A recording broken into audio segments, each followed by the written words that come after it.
Hi friends, today Monday. இன்றைக்கி நான் lunch பண்ணேன்னு பார்க்கலாம். இன்றைக்கி அமாவாசை, அதனால் வெஜிடேரியன் தான். ரைஸ் சுட சுட வடித்து வச்சுருந்தேன்.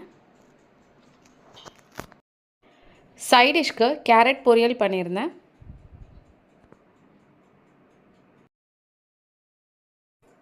அப்புறம் வாழைக்காய் வறுவல் பண்ணியிருந்தேன். பூண்டும் சோம்பும் தட்டி போட்டு பண்ணியிருந்தேன். செம்ம டேஸ்ட்டாக இருந்தது. ஆனியன் ரைத்தா கொஞ்சம் வச்சுருந்தேன். அப்புறம் முருங்கைக்காய் கத்திரிக்காய் போட்டு சாம்பார்.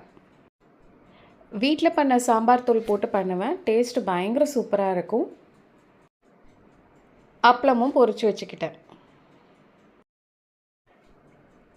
இதுதான் இன்றைக்கி எங்கள் வீட்டோட ரொம்பவே சூப்பரான ஒரு லன்ச் ரெசிபி. உங்கள் வீட்டு லன்ச் ரெசிபி என்னங்கிறதையும் ஷேர் பண்ணுங்கள். இந்த வீடியோ பிடிச்சிருந்ததுன்னா சப்ஸ்கிரைப் பண்ணி, லைக் பண்ணி, ஷேர் பண்ணுங்கள். தேங்க்யூ.